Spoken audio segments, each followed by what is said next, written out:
Hi there, I am Gabriela Milian, and this is probably one of my most requested videos, especially based off of Instagram, because a lot of people have asked me, Gabby, how did you lose the weight?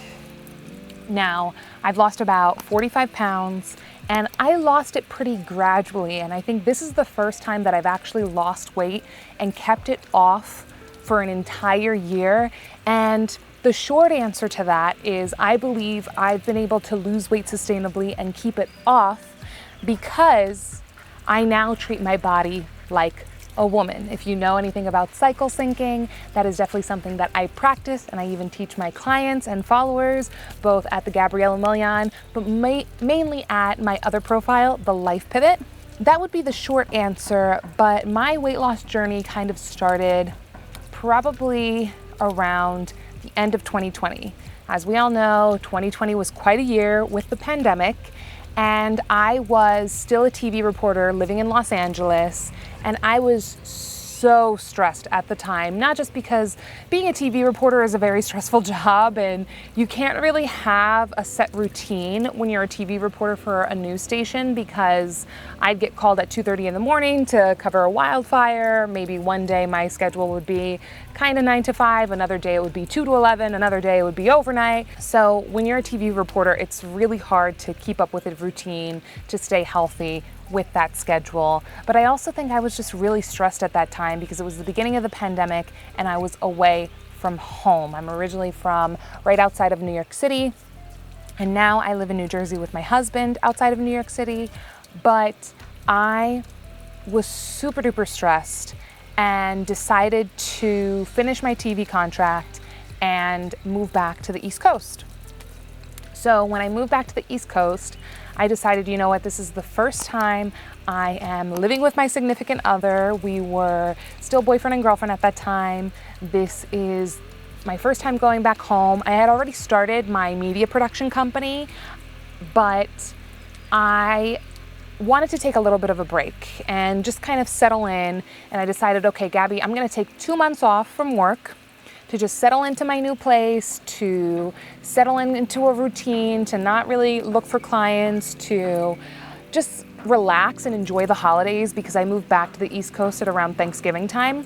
During that time, I was eating everything. I was eating good Cuban, Dominican food at home. It was the holidays, Thanksgiving food. I was eating everything. I was not working out. If anything, I was just sleeping a lot better, and I was starting to meditate more consistently and go on walks in the morning.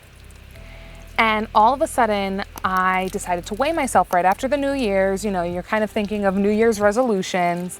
And I was thinking in my mind, oh my goodness, I probably gained so much weight because of, just typical holiday food on top of the weight that I had already gained by being stressed before that.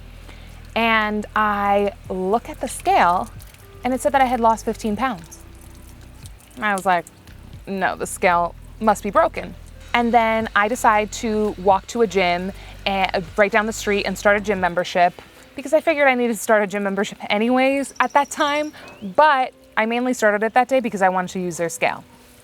It also said that I had lost 15 pounds. And I was like, this cannot be right. That weekend, I ended up going to my parents to see them. I used their scale and it also said that I lost 15 pounds. And I was like, what the heck is going on? I have never just lost weight without trying in my life. And just by talking to my husband, my boyfriend at the time, I realized, oh, wait, I was significantly less stressed. I was sleeping well because I had awful sleeping habits before. And I wasn't working, so that probably also contributed to being less stressed. So I did end up losing an additional 30 pounds after that. And I think this is pretty much the reason why, and why it has been sustainable for me to keep that weight off. I know that a lot of people don't associate weight with health. Trust me, I am 10 times healthier than I have ever been. And I personally believe that that weight needed to come off in order for me to live my healthiest, happiest life. Especially because I had extremely bad back pain before, and I haven't had back pain since losing the weight. So definitely contributed to something. Now, what I did in order to lose the additional weight and to keep it off is just some very simple things. But number one, I would say I fixed my sleeping habits. My sleeping habits before were atrocious. And I would say in any type of health journey that you are looking to start with sleep. Sleep. If you're sleeping better, you're going to have more energy for those workouts. You're going to be less irritable. You're going to be happier. You're going to have less headaches. You're going to have more energy just to do all of the things that you want to do in this life. And also, when you're sleeping well, your cortisol levels will drop and you're not going to hold on to fat as much. And another thing that I think I did that really helped with my sleep is always getting to bed by 10 p.m. I'm usually falling asleep before then nowadays, and I used to be such a night owl. But the second thing that I would say that has helped me a lot more with my sleep than just by getting to bed earlier is I stopped eating by 8 p.m. Now, before, when I would hear people say that they stop eating by a certain time, I thought it was more of like a calorie intake kind of a thing, that they were just trying to make sure that they weren't taking in any more calories. But not eating after a certain time is going to help you sleep better. Because what a lot of people don't realize is that your metabolism is still going if you eat very late into the night. And if your metabolism is still working and is still trying to digest that food that's in your stomach, you are not going to get optimal sleep. You're probably just going to have light sleep the entire night because your body is still working out that food or whatever's in your digestive system. So I remember being shocked, like, oh wow, because I'm not eating late, which was a big habit of mine before, I'm sleeping so much better. So yeah, you might be sleeping, but you're probably not getting the best quality sleep if your digestive system is still going. So I know I said earlier that a short answer to me keeping off the weight was treating my body like a woman. So if you follow me over at The Life Pivot, you know that I practice cycle syncing, which is essentially making sure that I do eat certain things, do certain activities, or not do certain activities when I am at different phases of my menstrual cycle. Now, if you're interested, I'll do another video on the basics of cycle syncing, but essentially, I believe that a lot of women our day and age treat their bodies like a man because we're living in a man's world. It's just what it is. Do I think it should be that way? Of course not. The thing about men is that their hormonal cycles regenerate every single day, every 24 hours. But for a woman, our cycles regenerate every 28 to 35 days, along with our menstrual cycle. So we don't necessarily have the energy or hormonal levels to be working like a man the entire month, but yet a lot of us force us to do those things. And a lot of people force themselves to do certain exercises during different phases of their cycle. For example, not too long ago, I saw a friend of mine posting how, oh, I really didn't feel like going to the gym today, but I'm on my period, so I forced myself to do it, and I forced myself to do a workout. The reason why it is so bad to do a HIIT workout, a high intensity workout, or tough strength training during your menstrual phase of your cycle is because your hormonal levels are dropping so that it can help to push the uterine lining out of your uterus, your period blood. And when you force yourself to do a really hard workout during that phase of your cycle, you are essentially forcing your hormonal levels to go up when they're supposed to stay down.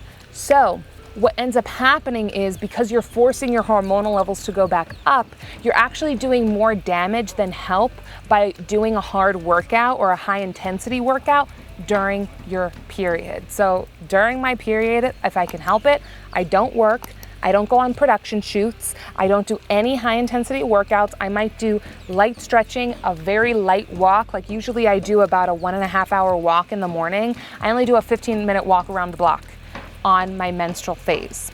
So there are different things that you can do in each phase of your cycle to optimize your cycle as a woman. I only do certain high intensity workouts during my follicular and ovulatory phase, and then during the luteal and menstrual phase, I really wind down. And I also make sure not to do certain activities, whether it's high energy shoots or high energy projects for work or going out and seeing a lot of people. If I can help it during those last two phases, or I should say the first and last phase of my menstrual cycle, then I don't go out. So there's lots of different things that I do because of cycle syncing, and it's all just treating your body more like a woman, because we do not have a man's cycle, which is actually part of the reason why I became an entrepreneur, was because I needed to have control over my own schedule. I could not have somebody forcing me to come in 5 days a week from 9 to 5 or whatever the hours were. I was definitely working a lot more than that before I became an entrepreneur.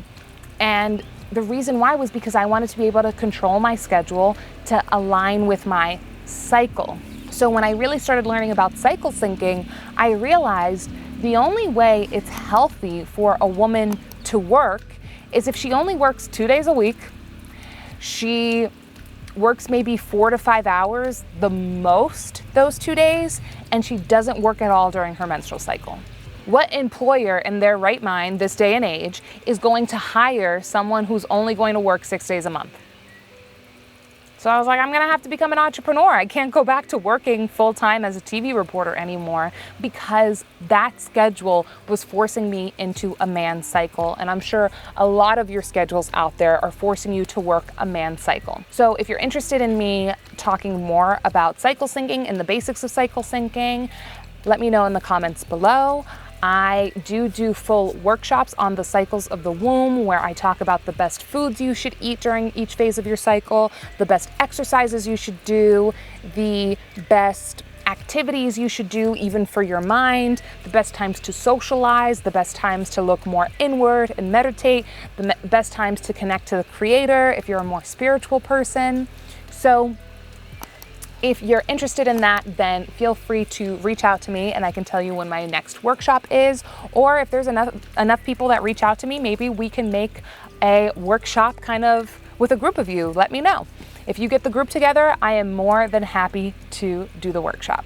Another thing, maybe I'll make a more specific video on this. I think I eat very nutrient dense foods. I actually did eat rather healthy even before, when I was a little bit heavier, but I think I was holding on to a lot of weight mainly because of the stress and forcing my body into a man's cycle like I was talking about before. But if you're interested in knowing more about my eating protocol, then I'd be more than happy to share some recipes with you and some of the things that I eat on a daily basis. I definitely make sure to eat leafy greens almost every single day. I drink lots of water. I do practice intermittent fasting, but only during certain phases in my cycle. I do not do that during my menstrual phase. And probably the last thing that has helped me to lose weight and keep the weight off is low impact exercises. I do a lot of yoga, a lot of walking, and I only do strength training, again, during certain phases of my cycle.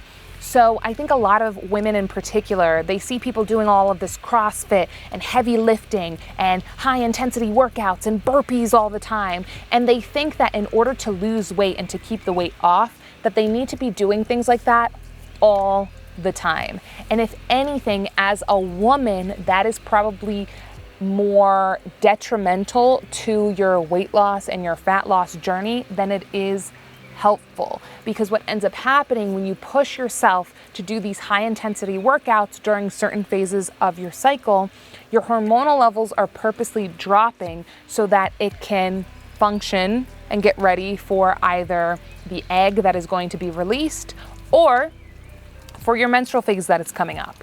So a lot of people are forcing themselves to do all of these high intensity workouts, women in particular, and it's not really helping. They're like, I don't get it. I'm running all the time. I'm doing all these burpees. I'm doing all of this like CrossFit and HIIT training. I don't understand why I'm not losing any weight. And it's because in the long run, that's not going to do anything. Actually, something that I learned from my husband that he does a lot more now is zone 2 training. Because what ends up happening is when you There's zone 1, zone 2, and zone 3. And please, my love, correct me if I'm wrong. But what happens is when you are in zone 1, that's kind of just like very light walking, your heart rate is just kind of staying pretty low, nothing crazy. And then when you get to zone 3, that's like a full sprint, or not even a full sprint, but you're like a hard jog even. And what happens when your heart rate gets above a certain level is it changes from using fat as fuel to using carbohydrates and burning the carbohydrates as fuel. So I know people who are marathon runners who have a hard time burning fat, and they think that just because they're doing cardio all the time and high intensity cardio that they should be burning fat, but really what they're doing is their body goes into burning carbs. Actually, amongst women, the most popular way to get to zone 2 was a workout that's become very popular because of another YouTuber. Her name's Giraldo, and she has this workout called 12-3-30. Okay, so again, a speed of 3, kind of 12 for 30 minutes every day.